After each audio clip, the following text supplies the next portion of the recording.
नमस्कार। स्वागत है आप सभी लोगों का हमारे चैनल की एक और वीडियो में। पिछली वीडियो में हमने बात करी थी कि हमारे जीवन में जो स्कॉर्पियो राशि होती है, जो वृश्चिक राशि होती है, यानी कि जो 8 नंबर होता है, जो 8 नंबर राशि होती है, उसका हमारे जीवन के ऊपर क्या प्रभाव पड़ता है और हमारी कुंडली में वो किन चीज़ों को दर्शाती है।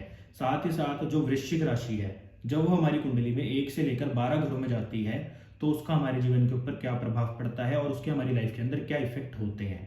तो अगर आपने वो वीडियो अभी तक नहीं देखी या फिर इस सीरीज की आपने कोई भी वीडियो नहीं देखी और आप चैनल के ऊपर नहीं हैं, तो आप पहले जाकर उन वीडियोस को अवश्य देखें, जिससे आपको पता लगे कि एस्ट्रोलॉजी काम करती कैसे है।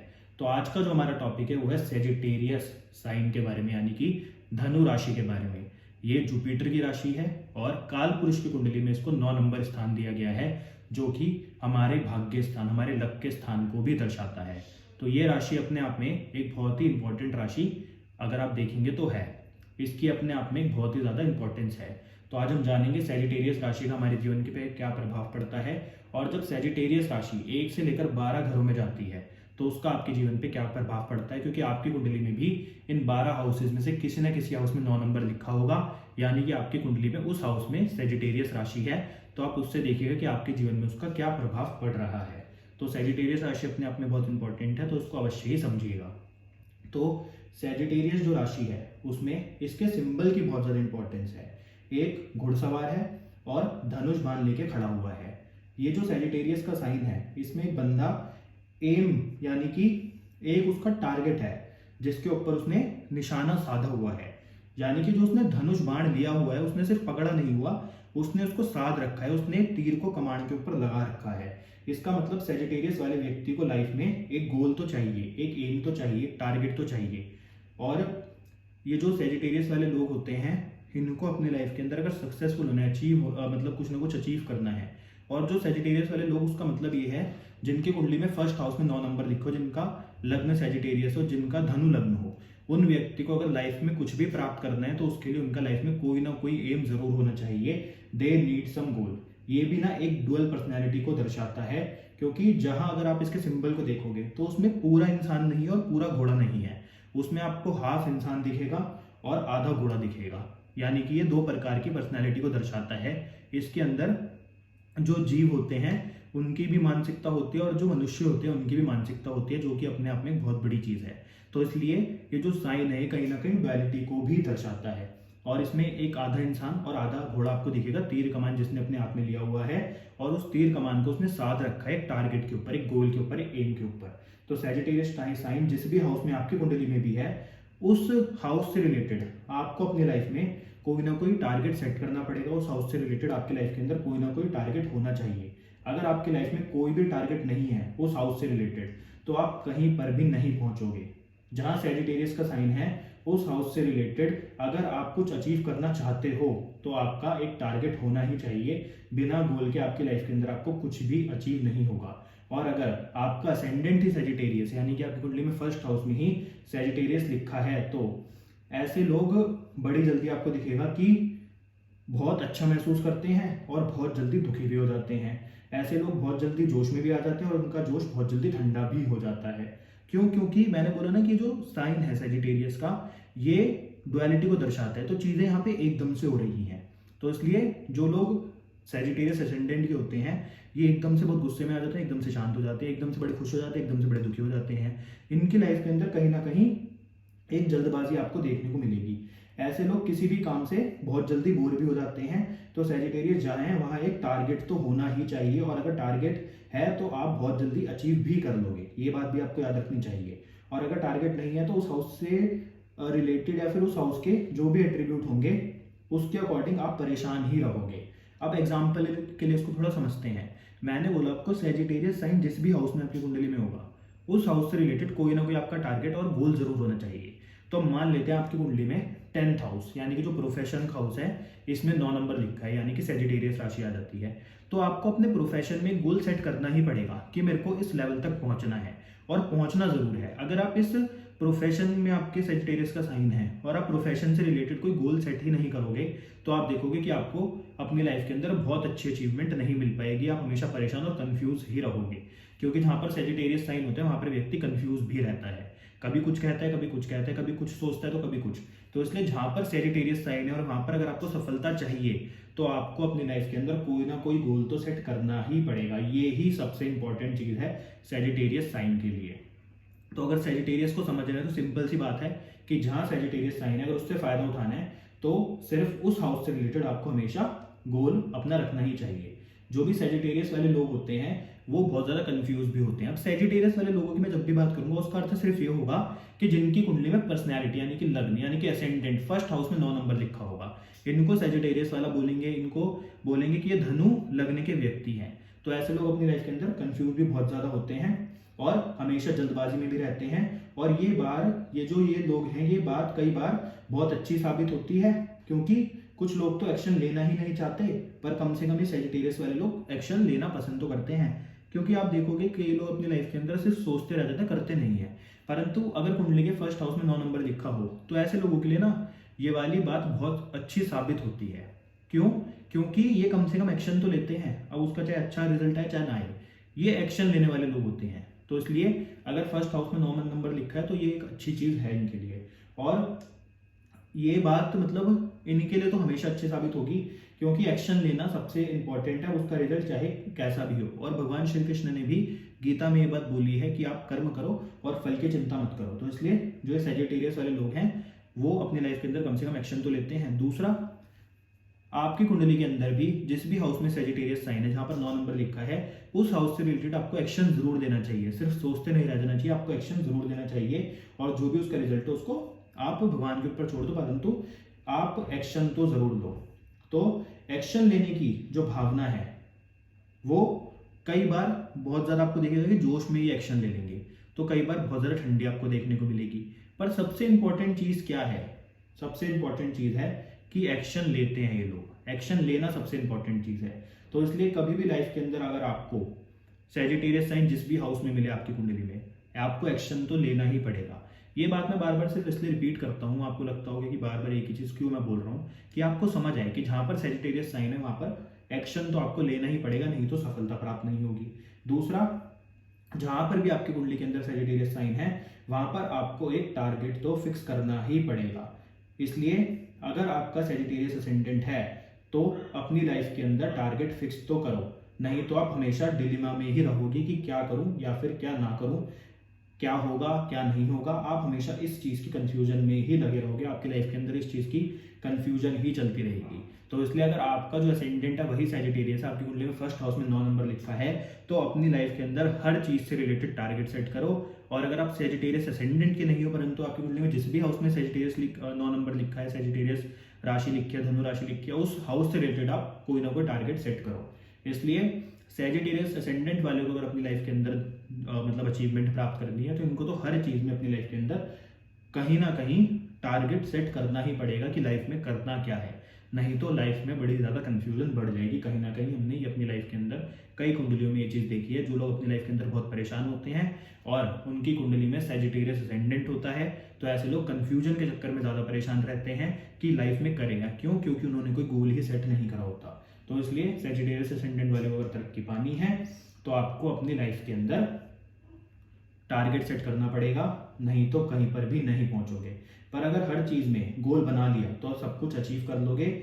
तो अपने काम पूरे करने के लिए अपनी फेवरेट चीज कर मतलब के अकॉर्डिंग आप एक टारगेट भी सेट कर सकते हो। जैसे कि मान लीजिए एक व्यक्ति है, वो बोल दो उसकी जो फेवरेट चीज है वो है आप मान लो अमृतसरी कुलचे, तो आप ऐसे टारगेट सेट कर सकते हो कि जब तक मैं ये काम नहीं कर लूंगा, जब तक मैं अपना ये टारगेट पूरा नहीं कर लूंगा तब तक मैं अमृतसरी कुलचे नहीं खाऊंगा। कहने का अर्थ है आप अपनी जो भी आपकी फेवरेट चीज है, जो भी आपका फेवरेट काम है, आप उसके अकॉर्डिंग एक टारगेट सेट करो कि जब तक ये काम नहीं हो जाएगा तब तक मैं ये चीज नहीं खाऊंगा, बाहर नहीं जाऊंगा, बाहर का नहीं खाऊंगा। इसके अकॉर्डिंग अगर आप टारगेट सेट कर दो तब भी आप देखोगे कि आप उस काम को बहुत ही जल्दी कर लोगे। या फिर जिन लोगों को मूवीज देखना पसंद होता है, जो हर हफ्ते मूवीज देखने जाते हैं, वो ये बोल के एक टारगेट सेट कर सकते हैं कि जब तक मेरा ये काम पूरा नहीं हो जाएगा तब तक मैं कोई भी नई मूवी नहीं देखने जाऊंगा। यानी कि सेजिटेरियस साइन ना एक ऐसा साइन है जहां पर आपको कुछ देना भी पड़ता है। जैसे आप मान लो गुरु को दक्षिणा भी देते हो, तो सेजिटेरियस है साइन जुपिटर का ही, तो यहाँ पे आपको कुछ देना भी पड़ेगा। तो क्या दे रहे हो यहाँ पे आप अपना टाइम दे रहे हो कि इस टाइम तक, जब तक मेरा काम पूरा नहीं हो जाएगा उस टाइम तक मैं अपनी पसंदीदा वाली चीज नहीं करूंगा। तो आप इसके अकॉर्डिंग टारगेट जरूर अपनी लाइफ के अंदर जरूर सेट करो, तो आप देखोगे कि आपको अपने जीवन के अंदर सब कुछ प्राप्त हो जाएगा। कहने का मतलब जो भी चीज़ आपको करनी हो उसके लिए आपको एक टारगेट तो सेट करना ही पड़ेगा। फिर देखो आप कितनी जल्दी अपनी लाइफ के अंदर सब कुछ अचीव करोगे। जहां पर सेजिटेरियस साइन है, अगर उस हाउस को एक्टिव करना है तो सबसे सिंपल एक इसका रेमेडी है कि आपको मंदिर जाना चाहिए। क्यों? क्योंकि जो 9 नंबर साइन है ये टेम्पल, धर्म स्थान, मस्जिद, मंदिर इनको ही रिप्रेजेंट करता है। अब जब हम बोलते हैं ना किसी साइन को एक्टिव करना, उसका अर्थ क्या है? मान लीजिए किसी व्यक्ति की कुंडली में सेकंड हाउस में 9 नंबर आ जाता है, तो अब क्या होगा? ये धन का हाउस है और उसके पास जीवन में धन की समस्या चल रही है, तो उसको क्या करना है? उसको मंदिर जाना है। तो उससे उसकी कुंडली में सेकंड हाउस जो धन का एक्टिव हो जाएगा, तो उससे धन की समस्या खत्म हो जाएगी। अब किसी व्यक्ति की कुंडली में 10th हाउस में 9 नंबर आ जाता है, यानी कि सेजिटेरियस साइन। अब 10th हाउस है आपके प्रोफेशन का, व्यक्ति कह रहा है मेरा प्रोफेशन स्टेबल नहीं हो रहा, बड़ी समस्या चल रही है, या फिर कोई जॉब नहीं मिल रही, या फिर कोई भी मतलब सेटल नहीं हो रहा है, मतलब जो प्रोफेशन है। तो ऐसे व्यक्ति को क्या करना चाहिए? मंदिर जाना चाहिए। तो उससे क्या होगा? 10th हाउस एक्टिव होगा, प्रोफेशन सेट हो जाएगा। कोई व्यक्ति जॉब करता है पर जॉब पे स्टेबल नहीं है, कुंडली के 6th हाउस में 9 नंबर लिखा है, तो क्या करेगा? मंदिर जाएगा, तो सेजिटेरियस साइन एक्टिव होगा। पर जो 6th, 8th और 12th नंबर हाउस है, अगर इसमें 9 नंबर है और इसको आपको एक्टिव करना है तो इसके आपको कुछ ना कुछ प्रॉज हैं तो कुछ ना कुछ कॉन्स भी हैं, क्योंकि ये त्रिक भाव है, इसमें कोई ना कोई समस्या भी उत्पन्न होती है। तो इसलिए अगर आपकी कुंडली में 6th, 8th और 12th हाउस में सेजिटेरियस साइन है तो इसको अगर आप ना ही एक्टिव करो तो ज्यादा अच्छा है, परंतु इसके अलावा किसी भी हाउस को आप एक्टिव कर सकते हो, ये कोई समस्या नहीं देगा। पर ये 3 हाउसेस 6th, 8th और 12th हाउस को एक्टिव करने से पहले थोड़ा सोच लेना। अगर जॉब में समस्या आ रही है तो थोड़े दिन मंदिर जाओ तो जॉब की समस्या सॉल्व हो जाएगी, परंतु उसके बाद मत जाओ, नहीं तो प्रॉब्लम आपकी लाइफ के अंदर जरूर आएगी। तो इसलिए जहाँ पे सेजिटेरियस साइन है अगर उसको एक्टिव करना है तो उसका एक सबसे सिंपल और सबसे आसान रेमेडी है कि आप मंदिर जाओ। और सेजिटेरियस असेंडेंट वालों की फैमिली आपको दिखेगा कि बहुत ज़्यादा प्रैक्टिकल होती है, उनके अंदर इमोशंस नहीं होते, प्रैक्टिकलिटी ज़्यादा होती है। अब आपको दिखेगा कि ऐसे लोग ना जब धन अर्जित करते हैं तो धन अर्जित करने में, धन कमाने में, पैसा कमाने में भी ये प्रैक्टिकल ज्यादा होते हैं इमोशनल की जगह। क्यों? क्योंकि जो सेकंड हाउस धन का है इनकी कुंडली में, जो सेजिटेरियस असेंडेंट वाले हैं, तो यहाँ पे 10 नंबर आता है जो कि शनिदेव का साइन है, और ये कहीं ना कहीं प्रैक्टिकलिटी को दर्शाता है। जो ये बंदा ज्ञान अर्जित करेगा उसमें भी कहीं ना कहीं प्रैक्टिकल होगा। इस बंदे का बोलने का जो तरीका होगा बहुत प्रैक्टिकल होगा। सेजिटेरियस वाला बंदा बात करता है, प्रैक्टिकल करता है, उसका थॉट प्रोसेस प्रैक्टिकल नहीं होता, बट उसकी कुंडली में जो सेकंड हाउस स्पीच और थर्ड हाउस कम्युनिकेशन, इसमें 10 नंबर और 11 नंबर यानी कि शनिदेव की दोनों राशि आ जाती हैं, और ये दोनों राशियां ही कहीं ना कहीं प्रैक्टिकल हैं। तो ऐसा व्यक्ति जो भी बात करता है, जो भी मुंह से इसके निकलता है, वो हमेशा प्रैक्टिकलिटी पे ज्यादा होता है, वो इमोशनल नहीं होगा। क्यों? क्योंकि दोनों राशि ही कहीं ना कहीं प्रैक्टिकल है। इसके सिबलिंग्स बहुत इसके लिए हेल्पफुल होते हैं। ऐसे व्यक्ति की जो माता होती है कहीं ना कहीं आपको आध्यात्मिक यानी कि रिलीजियस देखने को मिलेगी। ऐसे लोगों की मेंटल स्ट्रेंथ बहुत ज्यादा होती है। ऐसे लोगों की संतान बहुत ही ज्यादा एक्टिव आपको देखने को मिलेगी। ये जो व्यक्ति है ऐसे लोगों से कई बार दूसरे लोग आपको जेलस भी होते दिखेंगे। जो भी व्यक्ति सेजिटेरियस असेंडेंट का है, जिसकी कुंडली में फर्स्ट हाउस में 9 नंबर लिखा है, यहाँ पर ज्यादातर सारी बातें इसी के अकॉर्डिंग, इसी बंदे के लिए हो रही है जिसकी कुंडली में फर्स्ट हाउस में 9 नंबर लिखा है। ऐसे व्यक्ति से कई बार जो दूसरे लोग होते हैं कहीं ना कहीं ज्वेलस रहते हैं। ऐसे लोगों का जो स्पाउस होता है वो ज्यादा बोलने वाला होता है, डुअल पर्सनैलिटी का होता है। आप पहचान नहीं सकते कि व्यक्ति का असलियत में नेचर कैसा है। जो भी इस व्यक्ति का स्पाउस होगा, शादी में ज्यादा डिले नहीं होते ऐसे लोगों के। साथ ही साथ इन लॉज के साथ रिश्तों में कहीं ना कहीं फ्लक्चुएशंस रहती है। क्यों? क्योंकि 8 नंबर ये जो हाउस है, ये जब एक्टिव होता है तो कहीं ना कहीं ये जो आपके इन लॉज हैं उनसे लाइफ के अंदर फ्लक्चुएशन देता है। क्यों देगा फ्लक्चुएशन? क्योंकि सेजिटेरियस वाले की कुंडली में यहाँ पर 4 नंबर आएगा। 4 नंबर क्या है? 4 नंबर चंद्रमा का है। चंद्रमा किन चीजों को दर्शाता है? फ्लक्चुएशंस को। और 8th हाउस है आपके इन लॉज का। तो ऐसे में क्या होगा कि इन लॉज के साथ फ्लक्चुएशंस रहेंगी। ऐसा व्यक्ति उनसे रिश्तों को अच्छा करने की कोशिश करेगा, ठीक करने की कोशिश करेगा, पर फिर भी उसके बाद भी फ्लक्चुएशंस कहीं ना कहीं रहेंगी। कई बार ऐसे लोग अगर ऑकल्ट में जाते हैं तो उससे बहुत ही ज्यादा ये इमोशनली कनेक्ट हो जाते हैं, अटैच हो जाते हैं। ऐसे लोगों की लाइफ में इनके जो पिता और गुरु होते हैं उनकी बहुत ज्यादा इंपॉर्टेंस होती है। और आपको देखेगा कि इस व्यक्ति को अपने पिता और गुरु के ऊपर कहीं ना कहीं प्राउड भी होता है। और ऐसे लोगों के प्रोफेशन में हमेशा चैलेंजेस बने ही रहते हैं, कार्य में स्टेबिलिटी नहीं रहती, कभी ऊपर कभी नीचे होता रहता है। इन लोगों के पास डिजायर की बहुत बड़ी लिस्ट आपको देखने को मिलेगी, तो जिसके कारण ये लाइफ में परेशान रहते हैं, क्योंकि इच्छाएं कभी समाप्त नहीं होती। इच्छाओं की लिस्ट इनके पास हमेशा तैयार रहती है, एक इच्छा पूरी दूसरी, दूसरी पूरी तो तीसरी। तो इसलिए इनकी इच्छाएं अपने आप में बहुत ज्यादा होती हैं। ये बंदे ना स्पिरिचुअलिटी को भी अपनी लाइफ के अंदर कहीं ना कहीं हिडन रखते हैं, और जो इनके खर्चे होते हैं उनके बारे में भी किसी को नहीं बताते। और कई बार ऐसे लोग होते हैं जो कहीं ना कहीं छुपी हुई इन्वेस्टमेंट करते हैं। इनकी जो इन्वेस्टमेंट होती है, जो ये कहीं पर पैसा लगाते हैं, उसके बारे में कई बार लोगों को पता भी नहीं लगता। अब ये जो हमने इसके अंदर सारी बातें करी, इसमें हमने जो सबसे मेन आखिरी में बातें करी वो हमने सेजिटेरियस असेंडेंट वाले लोगों के लिए करी, जिनकी कुंडली में इस हाउस में 9 नंबर लिखा है। तो इसलिए ऐसे लोग कुछ आपको इस प्रकार के देखने को मिलेंगे। अब हम बात करेंगे जब कुंडली में 1 से लेकर 12 हाउसेस तक सेजिटेरियस जाएगा तो उसका क्या प्रभाव आपको देखने को मिलेगा। फर्स्ट हाउस का मैंने आपको बताया कि ये बंदे कैसे होते हैं। अब जब कुंडली में सेकंड हाउस में सेजिटेरियस जाएगा तो क्या होगा। सेकंड हाउस है फैमिली का, सेकंड हाउस है आपके धन का, सेकंड हाउस है आपके कहीं ना कहीं जो आपकी स्पीच है उसका।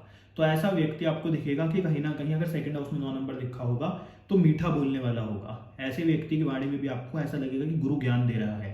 साथ ही साथ ऐसे व्यक्ति को अपनी लाइफ के अंदर पैसा कमाना है तो उसके लिए इसको कोई ना कोई टारगेट अचीव करना पड़ेगा, टारगेट उसको कोई ना कोई अपने लिए रखना पड़ेगा, एम सेट करना पड़ेगा कि मेरे को इस लेवल तक जाना है, ये मेरा गोल है। उसके बाद इसकी लाइफ के अंदर जो धन की समस्याएं समाप्त होंगी और ये अपने उस टारगेट को अचीव भी कर लेगा। और अगर कभी इसने धन से रिलेटेड कोई टारगेट नहीं बनाया तब ये परेशान रहेगा। दूसरा, अगर ऐसा व्यक्ति कभी भी धन के मामले में कोई भी डिसीजन लेने में कंफ्यूजन रखेगा, कंफ्यूज रहेगा, तो ऐसे में क्या होगा, ऐसे में कहीं ना कहीं प्रॉब्लम आएगी।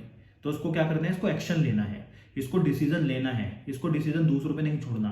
तो क्या होगा, तो लाइफ की ठीक रहेगी। परंतु अगर डिसीजन लेगा नहीं, एक्शन लेगा ही नहीं तो बाद में परेशान रहेगा। तो इसलिए अगर कुंडली में सेकंड हाउस में 9 नंबर लिखा है तो कहीं ना कहीं इस हाउस में आपका भाग्य भी जुड़ चुका है। तो ऐसे व्यक्ति के पास कई बार भाग्य से पैसा आ जाता है। ऐसे व्यक्ति के जो मतलब ऐसे व्यक्ति के पास जो पैसा आता है उसमें कई बार इसके पिता और गुरु का भी बहुत बड़ा होता है। गुरु और पिता का आशीर्वाद लेगा तो उससे भी लाइफ के अंदर कहीं ना कहीं पैसों के द्वार खुलते हैं। साथ ही साथ ऐसे लोग अगर मंदिर जाते हैं, मैंने आपको बताया ना सेजिटेरियस साइन को एक्टिव करने के लिए मंदिर जाओ, तो ऐसे लोग जो मंदिर जाते हैं तो उससे क्या होता है, उससे इनकी लाइफ के अंदर धन जरूर आता है। तो ऐसे लोगों को सिंपल सा क्या करना चाहिए, धन से रिलेटेड कोई ना कोई अपनी लाइफ के अंदर टारगेट जरूर सेट करना चाहिए। अब जब कुंडली के थर्ड हाउस में 9 नंबर जाएगा तो उसका क्या प्रभाव होगा। थर्ड हाउस है सिबलिंग्स का, थर्ड हाउस है आपकी कम्युनिकेशन का, थर्ड हाउस है आपकी लाइफ के अंदर कहीं ना कहीं आपके शॉर्ट ट्रैवल्स का। तो ऐसा व्यक्ति कई बार आपको देखेगा कि धार्मिक जो यात्राएं होती है उन पे बहुत ज्यादा, तीर्थ यात्राओं पे बहुत ज्यादा जाएगा। ऐसे व्यक्ति के जो सिबलिंग्स होते हैं, जो नेबर होता है, कहीं ना कहीं वो कहीं ना कहीं रिलीजियस हो सकता है। साथ ही साथ ऐसे व्यक्ति के आसपास का जो एनवायरनमेंट होता है, थर्ड हाउस आपके एनवायरनमेंट को भी दर्शाता है। तो ऐसे व्यक्तियों का जो आसपास का एनवायरनमेंट होता है उसमें भी कहीं ना कहीं आपको दिखेगा कि लोग बहुत ज्यादा रिलीजियस है, बहुत ज्यादा धार्मिक है। साथ ही साथ थर्ड हाउस ये कहीं ना कहीं आपकी लाइफ के अंदर आपके हार्डवर्क का भी है। तो अब यहाँ पे आपको करना क्या है, यहाँ पे आपको बहुत सिंपल सा एक काम करना है कि आपको एक टारगेट सेट करना है कि आप किस चीज के लिए हार्डवर्क कर रहे हो। नहीं तो क्या होगा, आप हार्डवर्क करते रहोगे, प्रॉब्लम क्या होगी, आपको पता ही नहीं आप हार्डवर्क करे जा रहे हो पर उसका रिजल्ट ही नहीं आ रहा। पर अगर आप एक टारगेट सेट कर दोगे कि आपका गोल क्या है, जिसके लिए आप ये हार्डवर्क कर रहे हो, मेहनत कर रहे हो, तो उससे क्या होगा, उससे आपका गोल आपका अचीव होगा और आपके हार्डवर्क जो आपने करा उसकी मतलब आपको रिजल्ट भी अच्छे मिलेंगे और मेहनत भी सफल हो जाएगी। साथ ही साथ जब आप अपनी लाइफ के अंदर धार्मिक यात्राओं पे जाते हो या फिर ट्रैवल करते हो तो उससे आपकी कुंडली में आपका थर्ड हाउस एक्टिव होता है, तो आपकी मेहनत का भी आपको फल प्राप्त होता है। साथ ही साथ कई बार आपका जो भाग्य होगा और जब आपका हार्डवर्क, ये दोनों जब साथ में जुड़ेंगे, क्योंकि थर्ड हाउस आपके हार्डवर्क का है और थर्ड हाउस में 9 नंबर राशि जाएगी तो आपका भाग्य भी थर्ड हाउस से कनेक्ट हो गया। तो ऐसे में कई बार आपको जो आप हार्डवर्क कर रहे हो उसका रिजल्ट जल्दी भी मिल सकता है, ये भी पॉसिबिलिटी है। सिंपल सा काम क्या करना है, हमेशा टारगेट सेट करके चलना है तो लाइफ के अंदर जरूर सफलता प्राप्त होगी। अब जब कुंडली के फोर्थ हाउस में 9 नंबर जाएगा तो क्या होगा। सबसे पहले आपकी माता है जो आपके लिए गुरु मतलब बन सकती हैं, आपकी माता से लिए हुए सजेशन आपके लिए अच्छा काम कर सकते हैं। साथ ही साथ आपको अगर लाइफ के अंदर कभी भी घर या फिर गाड़ी लेने में समस्या आती है या फिर गाड़ी और घर से रिलेटेड कोई प्रॉब्लम आती है कि आप ले नहीं पाते या फिर बार बार गाड़ी खराब हो रही है, बार बार आपको किराए पे जाना पड़ रहा है, घर चेंज करने पड़ रहे हैं, तो आपको सिंपल से क्या करना है, आपको मंदिर जाना है। तो उससे आपका ये फोर्थ हाउस एक्टिव होगा और आप गाड़ी भी ले लोगे, घर भी ले लोगे और लाइफ के अंदर घर और गाड़ी से रिलेटेड हमेशा स्टेबिलिटी रहेगी। साथ ही साथ जो ऐसे लोगों की मदद होती है कहीं ना कहीं बहुत धार्मिक होती है, ट्रैवल करने का शौक हो सकता है। और फोर्थ हाउस कहीं ना कहीं आपकी लाइफ के अंदर आपके कंफर्ट को भी दर्शाता है। तो ऐसे व्यक्ति को कंफर्ट कहाँ पे महसूस होगा, ऐसे व्यक्ति को कंफर्ट महसूस होगा किसी धार्मिक स्थान पे, मंदिर, मस्जिद, गुरुद्वारा, इस प्रकार के स्थान पे ऐसे लोगों को अपना कंफर्ट महसूस होता है। दूसरा, ऐसे व्यक्ति को अगर अपने भाग्य को जागृत करना है अपने लाइफ के अंदर, अगर ये चाहते हैं कि इसका लक भी इसका साथ दे, तो ऐसे व्यक्ति को रोज अपनी मदर का आशीर्वाद देना चाहिए, वो बहुत अच्छा इसके लिए साबित होता है। तो ये प्रभाव आपको जब कुंडली में फोर्थ हाउस में 9 नंबर आएगा तो देखने को मिलेंगे। पर अब इसको भी अपनी लाइफ के अंदर गाड़ी, घर, इनसे रिलेटेड हमेशा एक टारगेट सेट करना चाहिए। दूसरा, ऐसे व्यक्ति को एक टारगेट जरूर सेट करना चाहिए कि मेरे को एक इतना बड़ा घर लेना है, इतना अच्छा घर लेना है जिसमें मैं कंफर्टेबल महसूस करूँ। जब तक मैं वो घर, गाड़ी या फिर मतलब उस कंफर्ट को प्राप्त नहीं कर दूंगा तब तक मैं मेहनत करनी नहीं छोड़ूंगा। तो इसलिए ऐसे लोगों को घर और गाड़ी से रिलेटेड हमेशा एक टारगेट सेट करना चाहिए कि मेरे को ये वाली गाड़ी लेनी है, वाला घर लेना है। तो उससे इसकी लाइफ के अंदर आप देखोगे कि कंफर्ट भी आएगा, गाड़ी भी आएगी, घर भी आएगा। अब ना यहाँ पे जो टारगेट सेट करने की बात है उसका एक और कारण समझो। अब एक व्यक्ति बोल रहा है कि मेरे को 5 करोड़ की गाड़ी लेनी है या फिर 50 करोड़ का घर लेना है, तो उसके लिए वो मेहनत करेगा। तो जब वो मेहनत करेगा तो पैसा भी आएगा, और जब पैसा आएगा तो पैसा तो कमा रहा था घर और गाड़ी के लिए, पर उस पैसे के आने से उसकी सारी समस्याएं ज्यादातर सॉल्व हो जाएंगी। मतलब पैसा भी कमा लेगा, फिर सामान भी ले लेगा, सब कुछ अचीव भी कर लेगा, क्योंकि ये बोल रहे हैं कि अगर आप टारगेट सेट करोगे तो अचीव कराना मेरा काम है। तो इसलिए जब आप टारगेट गाड़ी और घर से रिलेटेड करोगे तो आपकी लाइफ के अंदर जो और दूसरे आपके काम अटके हुए हैं वो भी अपने आप ही पूरे हो जाएंगे। अब जब कुंडली के 5th हाउस में 9 नंबर जाएगा तो क्या दर्शाता है? तो ऐसे व्यक्ति अपनी लाइफ के अंदर टीचर बहुत अच्छे बन सकते हैं।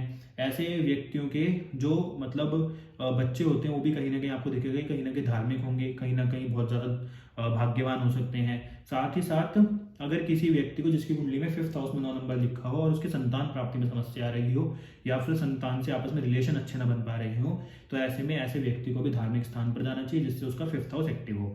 दूसरा, ऐसा व्यक्ति अगर मतलब कोई अपने जीवन के अंदर एजुकेशन प्राप्त करना चाहता है परंतु फाइनेंशियली बहुत ज़्यादा स्टेबल नहीं है, जिसके कारण उसके माता पिता उसकी फीस नहीं भर पाते या फिर किसी भी कारणवश से अगर उसकी एजुकेशन से रिलेटेड लाइफ के अंदर समस्या आती है तो उसको क्या करना चाहिए?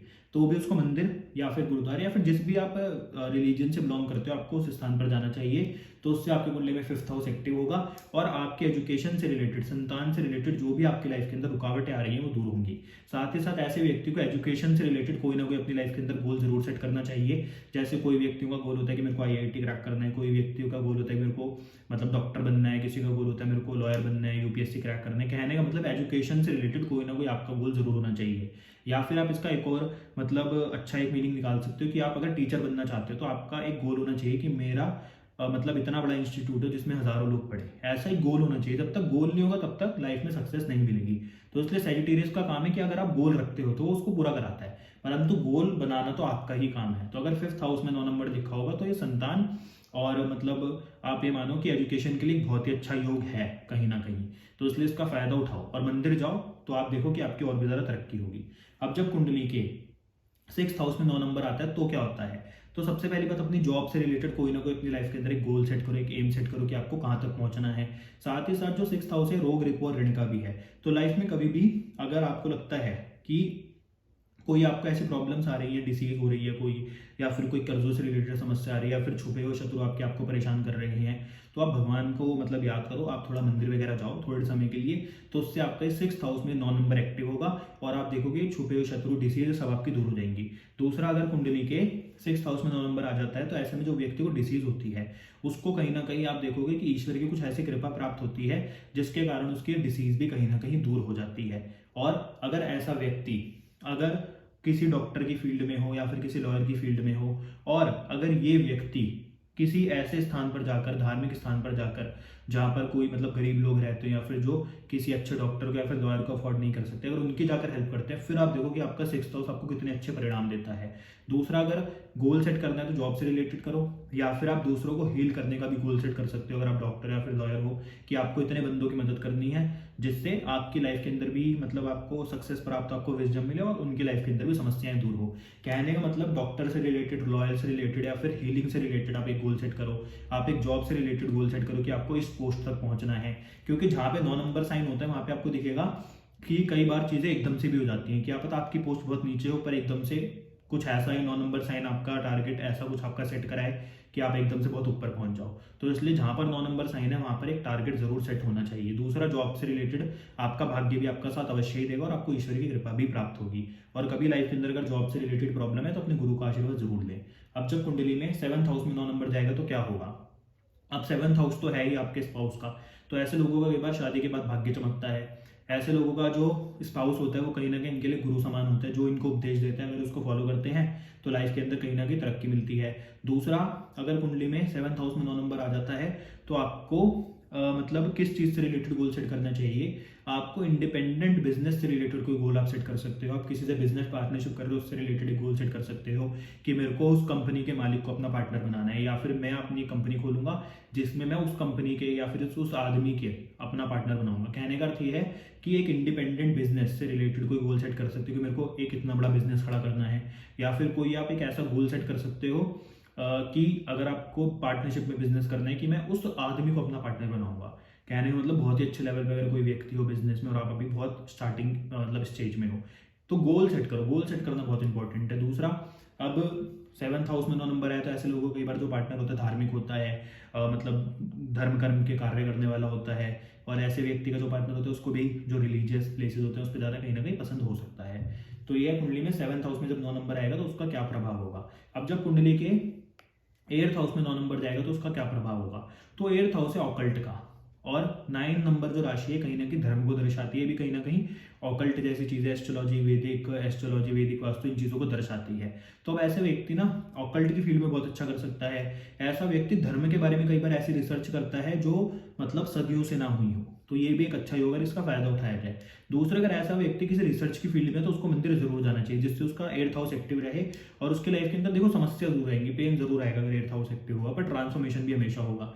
दूसरा, ऐसे व्यक्ति को जो अपने गोल हो उनको हिडन रखना चाहिए, उनको दूसरे के सामने दर्शाना नहीं चाहिए कि क्या गोल है, पर गोल उसका भी जरूर होना चाहिए कोई ना कोई, चाहे किसी रिसर्च से रिलेटेड हो, चाहे ऑकल्ट से रिलेटेड हो, चाहे वो मतलब अपनी लाइफ के अंदर कुछ ऐसा ढूंढ रहा हो जो सदियों से किसी ने ना ढूंढा हो। अगर वो उससे रिलेटेड गोल सेट करता है तो आप देखोगे उसको जरूर मिलेगा। ऐसे बहुत बड़े बड़े बड़े आर्कियोलॉजिस्ट हैं जो मतलब ऐसी चीजें ढूंढ के निकाल लेते हैं जो सदियों से किसी ने ना ढूंढी हो, तो उनके अंदर कुछ ना कुछ तो अलग क्वालिटी होती है। तो जब भी कुंडली में 8th हाउस में 9 नंबर जाएगा तो ये आपके अंदर क्वालिटी होगी कि आप बहुत अच्छे रिसर्चर बन सकते हो। पर ऐसे लोगों को अपने भाग्य के ऊपर ज्यादा निर्भर नहीं रहना चाहिए, क्योंकि 8th हाउस कहीं ना कहीं ट्रबल्स को दर्शाता है, तो ऐसे व्यक्ति का भाग्य कई बार उसका वो धोखा भी दे सकता है। तो इसलिए ऐसे लोगों को अपने भाग्य पर ज्यादा विश्वास नहीं करना चाहिए। अब जब कुंडली के 9th हाउस में 9 नंबर जाएगा तो क्या होगा। सबसे पहले तो ऐसे व्यक्ति के जो पिता और गुरु होते हैं लाइफ में इसके लिए बहुत इंपॉर्टेंस रखते हैं। दूसरा, ऐसा व्यक्ति अगर अपनी लाइफ के अंदर अपने भाग्य को जागृत करना चाहता है तो तीर्थ यात्राओं पे जाए, मंदिर जाए, तो बहुत इसको लाइफ के अंदर तरक्की प्राप्त होगी। साथ ही साथ ऐसा व्यक्ति अगर अपनी लाइफ के अंदर रोज अपना जो भी काम शुरू करता है अपने गुरु या फिर पिता के आशीर्वाद से करता है, तो आप देखो कैसे इसका भाग्य इसका साथ देगा और लाइफ के अंदर जो चाहे इसको प्राप्त हो जाएगा। दूसरा, ऐसे लोगों को कई बार अपना जो गोल सेट करना चाहिए, अपना जो टारगेट सेट करना चाहिए, वो इससे रिलेटेड कर सकता है कि मेरे को अपने पिता को ऐसे ऐसे प्राउड कराना है, मेरे को अपने पिता को इतने बड़े घर में मतलब इतना बड़ा घर धुलवाना है, या फिर इस गाड़ी में मेरे को अपने पिता को बिठाना है। कहने मतलब उससे रिलेटेड कोई टारगेट सेट कर सकते हैं, या फिर एक टारगेट सेट कर सकते हैं कि मेरे को अपने पिता को वर्ल्ड टूर कराना है। कहने का पिता से रिलेटेड, गुरु से रिलेटेड कोई टारगेट सेट कर सकता है, या फिर ये धर्म स्थान भी है, मंदिर भी है, ये आपका कोई धर्म का जो प्लेस है वो भी है। तो ऐसा व्यक्ति एक काम और कर सकता है कि जो इसके कहीं ना कहीं पिता या फिर गुरु हैं उनके अलावा जो मंदिर बनाने के ऐसे लोग कई बार काम कर सकते हैं कि मेरे को इतना बड़ा मंदिर बनाना है, इतना बड़ा मस्जिद बनाना है, जो भी मतलब जिस भी धर्म से बिलोंग करते हो। कहने का अर्थ कि आपका एक टारगेट है कि आपको एक धर्म स्थान बनाना है, या फिर जो धर्म स्थान मतलब मुगलों ने तोड़ दिए थे या फिर जिनको ध्वस्त कर दिया गया था उनको आपको दोबारा से पुनर्जीवित करना है। इस प्रकार के काम में भी अगर ऐसे लोग जाते हैं तो इनके लाइफ के अंदर इनको बहुत अच्छी अचीवमेंट मिलती है, इनका नाम भी होता है, सब कुछ होता है। दूसरा, ये जो भाग्य का हाउस है और इसमें 9 नंबर आ गया तो भाग्य का मालिक भी इसमें अगर बैठ गया तो ये भी अपने आप में एक बहुत ही अच्छा योग साबित होता है। अब जब कुंडली के 10th हाउस में 9 नंबर जाएगा तो क्या होगा। तो सबसे बड़ी बात, अपने प्रोफेशन से रिलेटेड एक टारगेट सेट करो कि आपको कौन से लेवल पर पहुंचना है, आपको कौन सा बिजनेस करना है, उसमें कहाँ तक पहुंचना है। साथ ही साथ अगर आपके लाइफ के अंदर कभी भी आपका प्रोफेशन या फिर बिजनेस से रिलेटेड आपको कोई अप एंड डाउन आ रहे हैं, अनस्टेबिलिटी आ रही है, तो आप सिंपल सा मंदिर जाओ, आप अपने धर्म स्थान पर जाओ, तो आपके काम सफल हो जाएंगे। दूसरा, जो 10th हाउस है कहीं ना कहीं आपके कर्मों का भी है, तो ऐसे लोग हमेशा ज़्यादातर अपने कर्म इनको अच्छे रखने चाहिए, ईमानदारी से काम करना चाहिए, क्योंकि बृहस्पति की राशि है, अगर देने भी आते तो बहुत कुछ दे सकती है, परंतु अगर आप उसके अकॉर्डिंग नहीं चलोगे तो प्रॉब्लम भी आएगी। दूसरा, धर्म स्थान पे हमेशा जाना चाहिए, प्रोफेशन अच्छा रहेगा, और लाइफ के अंदर जो 9 नंबर है कहीं ना कहीं आपके भाग्य को भी दर्शाते हैं, तो आपकी लाइफ के अंदर जो आपका भाग्य होगा अगर वो आपके प्रोफेशन से कनेक्टेड होगा तो आपके प्रोफेशन में भी आपको सहायता करेगा। दूसरा, जो भाग्य है और जो 9 नंबर है कहीं ना कहीं ईश्वरीय तत्वों को भी दर्शाता है, तो ऐसे में क्या होगा, आपको आपके प्रोफेशन से रिलेटेड कहीं ना कहीं ईश्वरीय मदद भी मिलेगी। तो ये भी एक अच्छा योग है, जब भी कुंडली में 10th हाउस में 9 नंबर आता है तो ये एक अच्छी मतलब आप बोल सकते हो प्लेसमेंट है। अब जब कुंडली के 11th हाउस में 9 नंबर आएगा तो क्या होगा। तो ऐसे लोगों को ना इच्छाएं थोड़ी कम रखनी चाहिए। ऐसे लोगों को अगर ये दूसरों की हेल्प करते हैं या फिर ये भी कोई धर्म के काम करते हैं तो उससे भी आप दिखेगा कि ये लोगों को बहुत फायदा होता है और इनकी इच्छाएं अपने आप पूरी होनी शुरू हो जाती हैं। दूसरा, ऐसे लोगों को अपनी इच्छाएं कम रखनी चाहिए और एक इच्छा रखनी चाहिए जो कि बहुत बड़ी हो, जो कि इनका गोल हो, क्योंकि इच्छाएं तो रोज बदलती है, पर एक गोल अगर सेट करके चलेंगे कि मेरा ये वाला गोल है, मेरे को इस लेवल तक या फिर ये वाली इच्छा मेरे को अपनी पूर्ण करनी है, तब तक मैं रुकूंगा नहीं। अगर ये ऐसा कोई इच्छाओं से रिलेटेड गोल सेट करके चलते हैं तब भी इनकी लाइफ के अंदर इनको बहुत तरक्की और बहुत सफलता मिलती है। दूसरा, जब ये इच्छाएं पूरी करते हैं तो कहीं ना कहीं इनकी वैल्यू भी समाज में बढ़ती है, क्योंकि जो 9 नंबर है कहीं ना कहीं आपकी वैल्यूज को भी दर्शाता है, तो जहां पर ये जाएगा वहां पर आपकी वैल्यू को भी दर्शा रहा है। तो इसलिए अगर 9 नंबर कुंडली के 11th हाउस में जाएगा तो कई बार तो आपकी भाग्य से इच्छा पूरी हो जाएंगी और इच्छा पूरी होने के बाद आपको दिखेगा कि आपकी वैल्यू भी समाज के अंदर बढ़ रही है। दूसरा, यहाँ पर भी जो आप इच्छाएं अपनी पूरी करना चाहते हो उसके लिए एक्शन लेना शुरू करो, मतलब उसके लिए बैठे मत रहो या सोचते मत रहो या फिर कंफ्यूज मत रहो कि क्या करूँ क्या ना करूँ, रिजल्ट कैसा होगा कैसा नहीं, उसके लिए आपको एक्शन तो लेना ही पड़ेगा। अब जब कुंडली के 12th हाउस में 9 नंबर जाएगा तो 12th हाउस है आपके कहीं ना कहीं मोक्ष का 12th हाउस कहीं ना कहीं आपकी लाइफ के अंदर एक इंपॉर्टेंट हाउस है, क्योंकि ये 9 नंबर यहाँ पर जब जाएगा तो 12th हाउस मोक्ष का है, 9 नंबर भी कहीं ना कहीं धर्म स्थान को दर्शा रहा है। तो ऐसे में आपको क्या करना चाहिए, अगर मोक्ष की प्राप्ति करनी है तो बहुत सिंपल सा है, किसी भी आप धार्मिक स्थान पर जाओ तो आपको पता लगेगा कि मोक्ष क्या होता है। किसी भी धार्मिक स्थान पर जाओगे तो आप बंधनों से मुक्त होना शुरू हो जाओगे, साथ ही साथ जो आपका भाग्य है वो भी आपके मोक्ष में आपका साथ देगा। ऐसे लोग कई बार जो 9 नंबर जब कुंडली के 12th हाउस में जाता है तो ऐसे लोग कई बार जो इन्वेस्टमेंट करते हैं वो भी हो सकता है कि किसी आश्रम को बनवाने में कर दें, हो सकता है कि किसी धार्मिक स्थान को बनवाने में कर दें, क्योंकि इनका जो पैसा खर्च होता है कि कई बार वो धर्म के ऊपर ही खर्च हो रहा है, या फिर ऐसे लोगों का जो खर्चा होता है वो कई बार धार्मिक चीज़ों के ऊपर होता है, लोगों की मदद करने के लिए होता है, और करना भी चाहिए, तो उससे बहुत फायदा इनको प्राप्त होता है। साथ ही साथ 12th हाउस ना सबसे बड़ी बात है कि अपने बंधनों से मुक्त करने का है आपको, तो इसलिए ऐसे लोगों को थोड़ा बहुत स्पिरिचुअलिटी में जरूर जाना चाहिए। वैसे लोग स्पिरिचुअल होते हैं, पर अगर ये और भी ज़्यादा स्पिरिचुअलिटी में जाए तो बहुत ज़्यादा इनको अच्छे प्रभाव मिलते हैं। तो ये थे कुंडली में 9 नंबर का क्या प्रभाव होता है, सेजिटेरियस राशि का क्या प्रभाव होता है, धनु राशि आपके जीवन में किस प्रकार से काम करती है। अब आप में से ना कई लोग सोचेंगे कि यार हमारा तो कुछ मैच नहीं हो रहा है, तो बड़ा गड़बड़ हो गया। आप एक बात को समझिए कि बिल्कुल ब्लैंक चार्ट प्रिडिक्शन है। यहाँ पर सिर्फ हम एक राशि के एनवायरनमेंट की बात करें कि वो जब किसी हाउस में जाएगी तो कैसा एनवायरनमेंट क्रिएट करेगी। यहाँ पे हमने किसी ग्रह को इंक्लूड नहीं करा, यहाँ पर हमने किसी ग्रह की दृष्टि को इंक्लूड नहीं करा, कोई ऊंच नीच किसी प्लैनेट को, किसी दशा को कुछ इंक्लूड नहीं करा। यहाँ पर सिर्फ एक ब्लैंक चार्ट प्रिडिक्शन है कि किस हाउस में कौन सा नंबर राशि जाएगी तो उसका क्या एनवायरनमेंट वो क्रिएट करेगी, उसका क्या प्रभाव पड़ेगा। तो इसलिए अगर आपका कुछ मैच नहीं हो रहा तो आप इसको कुछ ऐसा मत समझो, उसमें आपका फिर क्या होगा, उसमें दूसरे प्लैनेट्स की दृष्टि हो सकती है, दूसरे प्लैनेट उन हाउसेज में आकर बैठे हो सकते हैं, क्योंकि जब भी कोई प्लैनेट होगा उसकी दृष्टि होगी तो उससे फलादेश में अवश्य ही बात है कि चेंजेस आएंगे। तो इसलिए जिन लोगों का मैच नहीं हो रहा, अभी आगे तक सब कुछ मैच हो जाएगा। ये बिल्कुल बेसिक है, बिल्कुल बेसिक है। तो हमारी शायद 21वीं वीडियो है गिनती की, बिल्कुल बेसिक है ये। जब आप इसको समझोगे तभी आगे जाके आपको चीजें कनेक्ट होंगी। पर एक एनवायरनमेंट है कि राशि एक एनवायरनमेंट क्रिएट करती है। तो सेजिटेरियस जहाँ पे वहाँ पे कंफ्यूजन क्रिएट हो रही है, जल्दबाजी में चीजें हो रही हैं, साथ ही साथ वहाँ पर व्यक्ति को एक टारगेट सेट करना पड़ेगा लाइफ के अंदर अगर कुछ अचीव करना है। ये इसका एनवायरनमेंट है। दूसरा धार्मिक एक एनवायरनमेंट बना रही है, भाग्य से मतलब जोड़ रही है ये आपको। तो इसलिए राशि एक एनवायरनमेंट है। जब ये वाली सीरीज हमारी कंप्लीट हो जाएगी उसके बाद हम ग्रहों के ऊपर बात करेंगे कि कौन सा ग्रह किस हाउस में जाएगा तो उसका क्या प्रभाव होगा। पर एस्ट्रोलॉजी अपने आप में एक बहुत डीप सब्जेक्ट है जो लाखों वीडियोस में भी शायद समाप्त नहीं हो सकता। तो इसलिए अगर आपका कभी कुछ मैच भी ना हो तो उसके लिए आपको टेंशन लेने की जरूरत नहीं है। बस मैं आपको जो चीज़ बोलता हूँ कि एक आपको जो मैं सजेशन देता हूँ कि जैसे मैंने इस वाले आपको राशि के अंदर सजेशन दिया कि जिस भी हाउस में 9 नंबर हो, अगर उस हाउस को एक्टिव करना है तो मंदिर जाओ। दूसरा, अगर जिस हाउस में 9 नंबर है उस हाउस से रिलेटेड कोई समस्या आ रही है तो वहां पर एक गोल सेट करो। तो आप इन सजेशंस को मानो तो आपको देखो कितना फायदा होता है और कितना लाइफ के अंदर आपको तरक्की मिलती है। आप एक थोड़े दिन करके देखो आपको कितना फायदा मिलेगा। क्यों? क्योंकि ना ये जो आपको मैं समझा रहा हूँ या फिर जो वीडियोस बना रहा हूँ इसका मकसद ये नहीं है कि आपको फलादेश देना। इसका मकसद है कि आपको एस्ट्रोलॉजी सिखाना कि एस्ट्रोलॉजी काम कैसे करती है। नहीं तो मैं आपको सीधे बोल दूं कि ये इस हाउस में होता ऐसे होगा, उस हाउस में होता ऐसे होगा, पर उसका कोई फायदा नहीं है। तो इसलिए एस्ट्रोलॉजी को अगर समझना है तो बेसिक्स तो आने ही चाहिए। तो इसलिए राशियों को जब तक नहीं समझोगे, उसके एनवायरनमेंट को नहीं समझोगे तो आगे जाके ग्रहों को भी नहीं समझ पाओगे। तो इसलिए आज हमने बात करी सेजिटेरियस यानी कि धनु राशि के विषय में। तो अगर आपको आज की वीडियो अच्छी लगी तो वीडियो को लाइक करें, शेयर करें, चैनल को सब्सक्राइब जरूर कर दिया करें। आपके लिए बहुत मेहनत से हम वीडियोस बनाते हैं। मिलते हैं आपसे अगली वीडियो में। धन्यवाद।